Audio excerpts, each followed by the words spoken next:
Bismillahirrahmanirrahim. Assalamualaikum warahmatullahi wabarakatuh. Waalaikumsalam warahmatullahi wabarakatuh. Alhamdulillahirabbil alamin. Alhamdulillah wa syukurillah. Wala haula wala quwata illa billah. Amma ba'du. Alhamdulillah sahabat ngaji ID yang dirahmati Allah Subhanahu wa taala, kembali dalam acara Sahur Talk menemani sahabat ngaji ID di rumah dalam menyiapkan santapan sahurnya. Nah, ini pas banget ya ngomongin tentang sahur. Kita akan bahas topik tentang sahur ya. Ini banyak dari kaum muslimin yang senang dengan sahur, suka dengan sahur, tapi tidak sedikit juga yang nyekip sahur gitu. Dia makannya itu Buka aja. pas buka atau mungkin sebelum tidur. Sebelum tidur makan yang banyak ya kan, dengan alasan nanti nggak perlu bangun sahur, karena memang pasti beda ya makan dengan sebelum tidur dengan makan setelah tidur itu, jadi hawanya beda, vibe-nya beda lah kalau bahasa sekarang mah gitu ya. Sehingga nggak perlu sahur-sahur segala ya kan, yang penting malamnya udah ada asupan makanan yang bisa jadi bahan untuk puasa kuat nanti di esok harinya gitu. Jadi ada yang seneng sahur, ada juga yang skip sahur, dia nggak suka gitu ya, nggak mau sahur itu. Udah banguninnya juga susah, disuruh makan kayaknya malah dikit doang aja udah enek dan lain sebagainya. Ada apa dengan ini semua gitu ya, ada apa dengan ini semua, kita akan bahas dari bidangnya masing-masing. Dan juga satu lagi yang penting nih, banyak kaum muslimin yang karena memang jarang sahur sebelumnya, sehingga ya kaget gitu dengan waktu sahur yang ternyata cukup pagi gitu ya. Banyak juga yang kesiangan gitu ya, kesiangan. Sehingga itu juga akan kita bahas bagaimana agar tips-tips tidak kesiangan sehingga kita semua bisa sahur semuanya. Baik, kita akan mulai. Kang Dedi ya, ada apa ya fenomena ini ya, banyak yang seneng sahur, banyak juga yang anti sahur gitu. Mungkin apakah semata-mata benar karena alasan tadi kurang suka makan kalau setelah bangun tidur, atau justru ada dibalik rahasia yang mungkin sahabat ngaji ini juga perlu tahu tentang sahur ini gitu ya, sehingga tidak lagi menyepelekan sahur karena sudah tahu apa yang ada di balik sahur. Silahkan Kak Dedi, tafadhol. Ya, bismillahirrahmanirrahim. Kalau perkara sahur, saya termasuk orang yang harus sahur. Harus sahur ya. Oh, iya. Jadi kalau nggak sahur itu memang pernah karena kesiangan. Jadi bulan puasa bangun kesiangan, akhirnya ya udah karena itu nggak sahur. Meskipun ya kalau pas siangnya ya lapar-lapar lah gitu. Kalau sahur itu kalau bagi saya itu ya menambah nutrisi lah gitu, tenaga jadi nambah makan. Dan kalau saya sendiri sifat sahurnya itu harus ada kopinya. Lainnya ada menu tambahan ya, kopi. Jadi makan misalkan nasi sedikit, ada sayur, itu di akhir itu harus ada kopi. Kopinya yang mana dulu nih? Hitam. Pahit. Oh, Pernah saya coba itu nggak ngopi, habis subuh ngantuknya minta ampun. Itu nggak bisa juga tidur. nih ya, menarik nih. Iya, kopinya tapi jangan kopi yang gula ya, tapi kopi yang hitam. Ya, kopi yang pokoknya pahit lah gitu. Sehingga kalau habis subuh itu nggak ngantuk. Ini pengalaman saya. Di sisi lain memang anjuran Rasulullah SAW itu memang harus sahur. Mungkin harus sih dianjurkan. Berarti kalau dianjurkan kan sunnah. Sunnah berarti ya. Kata Nabi kan tasaharu, bersahurlah kalian, fa inna fi sahuri barokatun. Sesungguhnya dalam sahur itu ada berkah. Ya, meskipun kita sahur ya minum segelas air saja itu sebenarnya sudah mencukupi lah. Ya, tapi memang ada beberapa teman-teman memang ada yang tadi sebagaimana Kang Abdul bilang nggak suka sahur karena bangun tidur nggak biasa makan. Benar. Ya, bahkan mereka ya udah kuat lah. Iya. Seharian udah kuat. Tapi kalau bagi saya pribadi, sahur itu penting untuk menjaga stamina tadi agar siang itu tetap ada tenaganya lah gitu. Di samping ada berkahnya. Ya, meskipun puasa sendiri tidak disyaratkan sahur.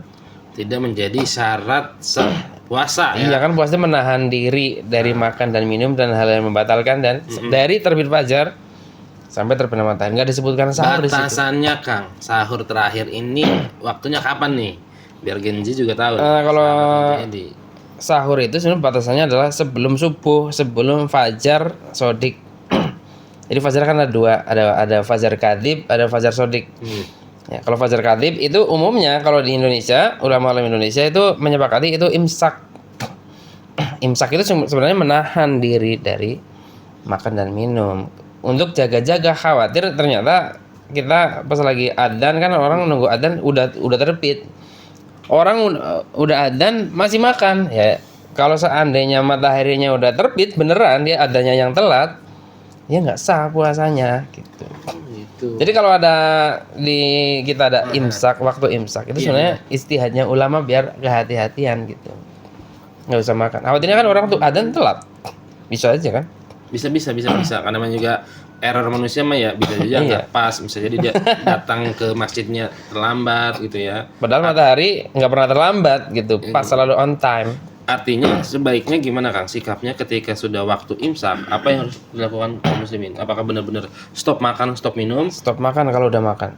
Kalau sudah makan. Kalau Tapi kalau bangun terlambat, pas lagi imsak, ya boleh sebenarnya makan, ya karena itu memang masih waktu-waktu krusial itu. Gitu. Tapi kalau cepet-cepet posisinya dia kesiangan ya, kemudian dia pengen sahur gitu ya, tapi udah imsak gitu, tapi kan belum azan nih gitu. Dia ya daripada tadi ya, mungkin dia termasuk tim yang sahur, tetap sahur terus. Apa yang dilakukan ketika sudah terdengar kumandang azan? langsung berhenti itu. Nggak boleh. Karena adzan itu menandakan fajar sudah naik gitu. Dia belum minum soalnya, gimana? Belum minum, itu resiko. Makanya di Indonesia itu ya di ulama kita ya di Asia Tenggara ada namanya imsak. Dulu di Arab nggak ada. Di Arab nggak ada Kang? Imsak itu ya udah puasa. Puasa kan arti dalam secara bahasa imsak. Menarik ya. Ya ini kan Indonesia ini masalahnya. Soalnya Indonesia nih. Ulama-ulama Indonesia ya saking kehati-hatiannya. Hati-hati, masya Khawatir Allah. lah gitu. Jadi justru jadi solusi juga ya. Solusi. Jadi solusi imsak ini agar kita juga lebih berhati-hati. Agar puasanya tetap sah. Tetap sah itu poinnya. Kang Mugi, pengalaman pribadi Kang, bagaimana antum termasuk yang pro sahur? Apakah anti sahur? Ceritain dong pengalaman sahurnya, ya. Dan juga pengalaman agar tidak kesiangan nih. Silakan. Ya untuk teman-teman ngaji Edi, bahwasanya pengalaman yang sudah berlalu itu baik sahur ataupun nggak sahur itu dua-duanya sudah pernah saya alami sih. Bahkan mau mepet waktu imsak juga pernah saya niatkan dan nanti sahurnya mepet imsak aja. Karena apa? Karena suatu ketika saya pernah dengar tuh kalau mepet waktu imsak sahur itu pahalanya atau apanya sahur ya. lebih banyak atau pahalanya gitu kan. Makanya dan semua itu saya pernah melakukan atau pernah menjalankan gitu loh. Jadi kalau misalkan untuk nantinya berpikiran bahwa baiknya sahur atau enggak, ya memang ya baiknya sih ya sahur lah. Iya. Karena kan pasti kan yang paling urgensi pada waktu puasa itu kan menahan haus. Kalau mungkin lapar mungkin nggak terlalu apa ya, Masih bisa ditahan. masih bisa ya? ditahan ya. Tapi Kalau kalau haus udah nggak bisa. Apalagi sekarang kan panasnya sangat panas sekali. Di planet Bekasi nih Kang. Iya di planet Bekasi dan Tapi sekitarnya. Bekasi akhir-akhir ini sering hujan loh. Betul, Kayak tapi terkadang panasnya luar biasa, Tat. Tapi kalau udah panas banget. Iya, kalau panas sekali walaupun mungkin kita pakai AC di rumah ataupun kipas, tapi kan kipas juga kalau udah siang bukan menyegarkan tapi justru malah panas. Gitu. Soalnya udara panas itu kan di atas. Betul. Di atas kirim ke bawah ya panas. Tambah panas lagi. Makanya itu yang pernah dialami dan memang ya sebaiknya memang harus sahur biar kuat, dan memang niat juga memang berpengaruh juga sih, karena makan sebanyak apapun, minum sebanyak apapun, kalau emang nggak ada niatnya untuk puasa hari itu ya nggak bakalan puasa gitu loh. Atau mungkin kalau misalkan tidak ada kemauan untuk hari itu berpuasa, atau mungkin ya udahlah yang penting jalan aja. Kalau batal ya udah, kalau misalkan nggak batal ya alhamdulillah. Itu otomatis kan menyepelekan ya. Dengan bulan suci seperti sekarang itu seharusnya kan momentum untuk kita itu memperbaiki segala aspek. Aspek untuk memperbaiki diri, aspek menambah pahala, aspek untuk menambah untuk apapun semua bidang itu kan. Jadi jangan sampai yang 1 tahun sebulan ini itu datang tiba-tiba ya udah assalamualaikum waalaikumsalam udah selesai gitu loh, nggak ada suruh mampir dulu, suruh duduk dulu, suruh ngobrol gitu loh. Itu ibaratnya seperti tamu gitu. Nah, apalagi ini tamunya yang 1 bulan, yang hanya dari 12 bulan itu hanya 1 bulan. Ya seharusnya kan kita ada tamu, kita sambut dengan gembira, sambut dengan yang ataupun sukacita, dan pastinya ada hal yang perlu ditambahkan atau naik gitu loh, baik dari segala aspek gitu. Masya Allah, pengalamannya banyak ya. Pernah ngalamin sahur, pernah juga ngalamin tidak sahur. Dua-duanya tidak masalah bagi Kang Mugi ya. Semuanya tetap dilaksanakan saumnya, tidak masalah. Namun secara pendapat pribadi termasuk yang pro sahur. Jadi dianjurkan lah silakan teman-teman untuk sahur. Salah satunya adalah agar puasanya juga kuat juga. Oke, syukran Kang Mugi. Ya, sama-sama. Ya, kita akan lanjut ke perwakilan Gen Z ya, nih kawan-kawan ya. Jadi penasaran banget nih ya, Gen Z ini yang mungkin instan. yang mungkin waktu sahur aja Kang bisa jadi mereka belum tidur loh. Iya kan, bisa jadi masih asik-asik bercengkrama, bergaul dengan teman-temannya. Nah, mungkin ya kita akan dengarkan langsung nih perwakilan dari Gen Z bagaimana sih menyikapi sahur, termasuk yang suka sahur atau enggak, atau apalah itu sahur ya, yang penting mah puasa lah gitu, atau gimana. Silakan Kang Rijal, tafadhol. Ya, mengenai Gen Z itu sendiri terhadap sahur itu sebenarnya saya nggak bisa menjustis Gen Z itu semuanya malas sahur ya. Ya, karena nanti bahaya juga bagi yang nonton. Iya. Tapi memang yang mendominan nggak sahur. Artinya gini, mereka itu karena Gen Z itu suka begadang ya kan, begadang sampai larut malam itu. Jadi yang namanya sahurnya itu bagi Gen Z itu diawalkan aja gitu loh. Di jam 12 gitu loh. Pas lagi begadang itu makan banyak gitu loh. Ya kan? Jadi nanti ketika jam 3, jam 4 itu mereka udah tidur aja. Karena bagi Gen Z sendiri jam segitu itu susah bangun gitu loh. Berat gitu loh, ngantuknya luar biasa gitu kan. Ya saya tadi ngantuk lah. Kemudian ada juga sedikit sekali Gen Z yang memang ya bahasanya soleh gitu kan, soleh. Tapi yang menjadi unik mereka sahur. Nah mereka sahurnya ini mereka cari nih masjid mana ya kan, yang kemudian memberikan bukaan dan sahur gratis gitu. Itu penting ya. Iya. Karena kan selain pemerintah ini kan efisien dana ya kan, Gen Z juga efisien dana gitu loh. Salah satunya sahur tadi. Sehingga saya punya teman itu, dia itu nge-share di grup WA itu info masjid yang memberikan buka dan sahur gratis tuh. Setiap hari tuh? Iya, setiap hari gitu kan. Akhirnya ternyata tidak hanya dibutuhkan Gen Z ya. Iya, Gen Z yang soleh ini ya nambah semangat gitu. Artinya ada sebagian banyak ya tadi yang mendahulukan ataupun males ya kan untuk sahur. Ada juga sedikit sekali Gen Z yang kemudian sahur gitu. Tapi uniknya tadi mereka cari bukaan ataupun sahur yang memang gratis gitu. Oke, menarik ya. Dari sahabat Gen Z ini kita bisa mengambil pelajaran bahwa ternyata mereka cerdas ya. Dalam arti kata mungkin selama ini Gen Z sering diserang lemah, capek, gampang ngeluh ya, gampang mentalnya ini. Tapi ternyata di sisi lain juga punya sisi positif ya, seperti tadi misalnya bagaimana agar efisiensi terhadap dana misalnya, itu juga bisa ditiru lah ya. Yang baik-baiknya ditiru, yang buruk-buruknya ya jangan ditiru. Kang Majid, mungkin punya perspektif lain dong setelah mendengar ketiga kawan-kawan tadi dalam menyampaikan opininya ya udah greget banget. Pengen menyampaikan unek-uneknya, pengen menyampaikan catatan kritisnya, pengen menyampaikan perspektif lain yang sebetulnya mungkin penting juga untuk kita dengar bersama-sama. Silakan Kang Majid. Baik ya. Kalau di sini tuh bukan perihal blog yang suka sahur sama yang enggak. Tapi lihat dari kondisi masing-masing. Ada juga misalkan dia memang biasanya sahur karena memang dia aktivitas juga, ya kan?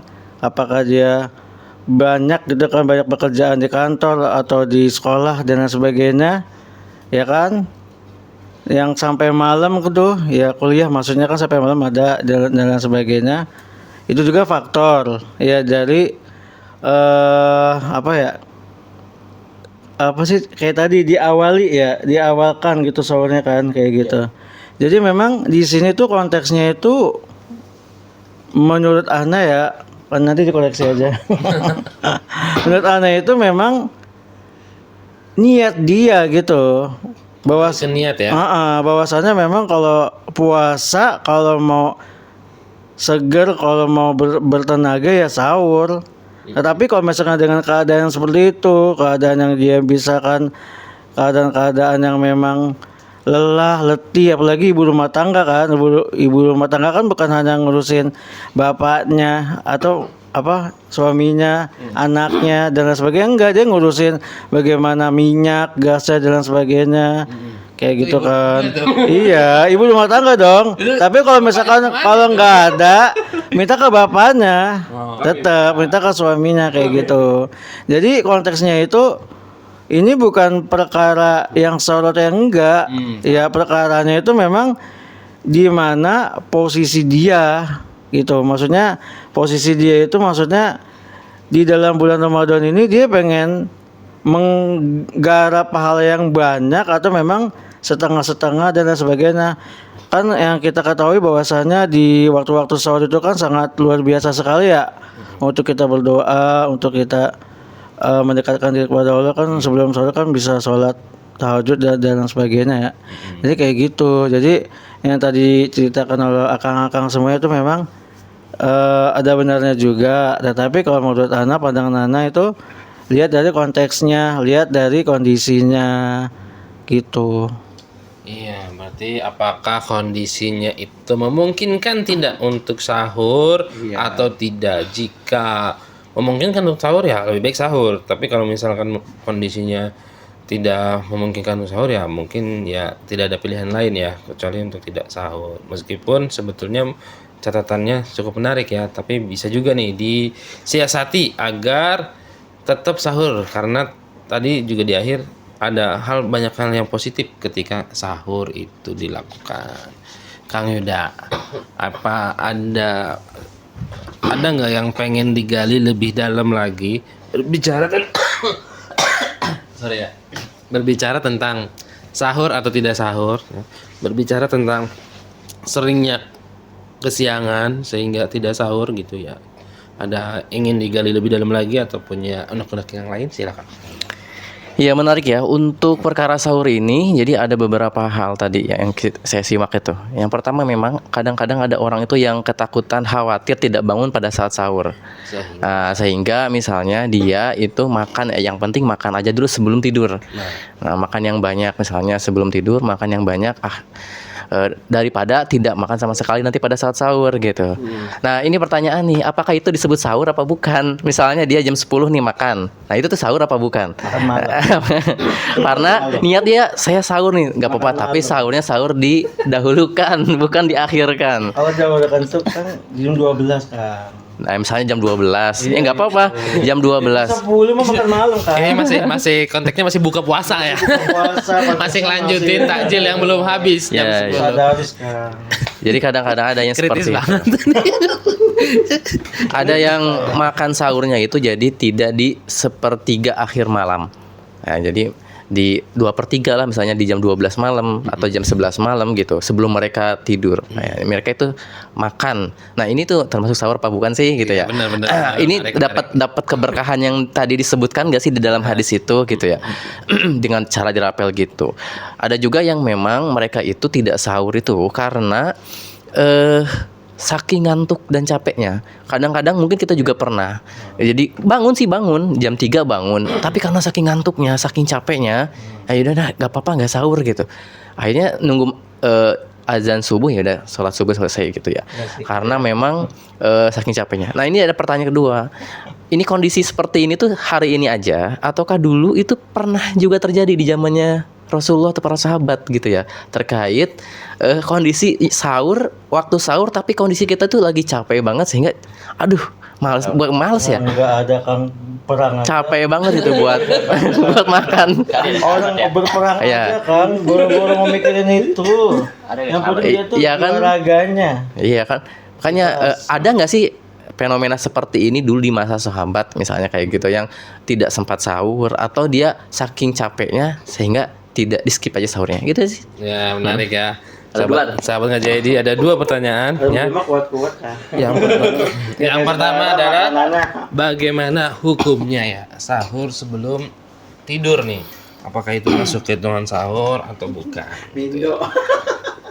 Termasuk dapat keutamaan nggak dari yang hadis tadi? Yang kedua, ada nggak fenomena ini terjadi di masa lalu ya? Di masa kegemilangan Islam, apakah pernah juga terjadi hal-hal seperti ini seperti sekarang? Apa Kang? Iya. Jadi makan kalau sahur sendiri ya, makan sahur kan sahara yashuru. Ya, sahur itu artinya makan sebelum subuh. Makan sebelum subuh nih, catat ya. Harus mikir. Tapi kan sebelum tidur juga kan sebelum subuh. Ini makan malam. Jadi ada di dalam Islam itu ada waktu-waktunya. Yang namanya sahur itu adalah sebelum subuh. Kalau makan setelah subuh namanya fatur atau futur, sarapan. Ya. Nah, kalau makan kemudian belum waktunya, jadi sahur itu ada waktunya. Ya, waktunya berarti ketika sepertiga malam yang di akhir itu namanya waktu sahur. Ya, nah kalau waktu yang tengah malam itu bukan sahur. Jadi kalau makan sebelum waktu itu tidak disebut sahur. Boleh.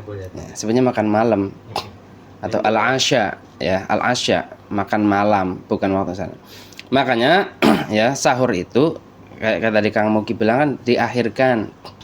Tapi dia dasarnya itu kekhawatiran Kang. Khawatirnya nanti bangunnya kesiangan. Iya, khawatir bangun kesiangan namanya bukan sahur. Tapi kalau mungkin di sepertiga malam yang sebelum akhir itu dia makan, itu bisa disebut sahur. Tapi kan tidak masuk hadis yang akhirkanlah sahur itu. Atau justru sebaliknya. Karena demi menjaga agar tidak kesiangan, dia nggak tidur tuh, bener-bener nggak tidur. Gimana caranya? Sampai waktu sahur tiba gitu. Tapi kan jadinya makan kan? Jadi dia makan sahur, menjaga agar tidak. Itu juga nggak masalah ya. Nggak masalah. Nah, kalau perkara sahabat yang kemudian sahur atau enggak, itu sahabat tuh rata-rata sahur. Meskipun mereka kan dulu kekurangan kan. Ada yang kadang ketika pacekliknya kurma dibagi 2 gitu. Jadi sahur pakai kurma aja. Berapa biji itu kuat. Nah, orang yang nggak sahur juga ada kan. Jadi suatu ketika ada beberapa sahabat, dikisahkan 3 orang sahabat menemui salah satu istrinya Nabi, kemudian mengatakan, wah Nabi itu kan luar biasa ya. Saya pokoknya ada satu orang mengatakan, saya pengen amalannya seperti Nabi itu, pokoknya pahalanya paling banyak, nggak akan nikah, ibadah terus nggak nikah gitu. Oh gitu, iya. Yang satu, saya akan sholat akan puasa siang malam, nggak makan, nggak sahur, nggak buka, puasa terus-terusan. Ya, yang satu lagi dia tuh akan apa gitu saya lupa, sholat terus, ya pokoknya sampai nggak berhenti sholat. Nah, yang satu nggak nikah, yang satu akan ibadah terus, yang satu puasa terus, nggak sahur, nggak buka. Itu ketika Rasulullah dengar, Rasulullah marah. Marah-marah. Iya. Jadi, loh antum itu gimana sih? Ya, bahasa kitanya gitu ya kan. Saya itu Nabi, yang paling takwa kan saya. Yang ibadahnya paling kualitas kan saya nikah gitu ya, saya juga istirahat ya kan, bahkan saya juga makan sahur dan buka gitu, nggak puasa terus menerus. Nah, jadi kita ya normal-normal saja. Kalau misalkan kita nggak sahur karena kesiangan ya mungkin itu nggak masalah, tapi kalau kita menyengaja wah nggak sahur lah, itu khawatirnya nanti mudarat buat diri sendiri. Nabi Muhammad SAW aja sahur meskipun hanya dengan seteguk air. Masya Allah. Itu ya jawabannya. Gimana, sudah terjawab ya? Alhamdulillah. Bang, berarti Bang bener. Ya, jadi itu. Jadi hitungannya termasuk tidak sahur ya, kawan-kawan, kalau bukan di waktunya sahur. Meskipun dia misalnya ya jam 12-an misalnya ya sebelum tidur ya, ada rasa kekhawatiran, meskipun alasannya karena ada rasa kekhawatiran, tapi tetap hitungannya tidak termasuk sahur, hanya makan biasa saja. Dan tadi juga dicontohkan para sahabat dulu ya, kebanyakan ya tetap sahur gitu. Apalagi Nabi kita Nabi Muhammad SAW sudah menjelaskan sendiri bahwa Nabi itu senantiasa sahur dan berbuka. Maka kita yang ingin senantiasa meniru dan meneladani Nabi, ya maka seyogianya kita pun mengupayakan semaksimal mungkin agar kita bisa sahur tepat waktu dan juga berbuka puasa. Mungkin itu yang bisa kita sampaikan pada episode kali ini. Terima kasih kepada kawan-kawan semua. Mohon maaf apabila ada hal-hal yang kurang berkenan. Sampai jumpa di episode berikutnya. Wassalamualaikum warahmatullahi wabarakatuh. Waalaikumsalam.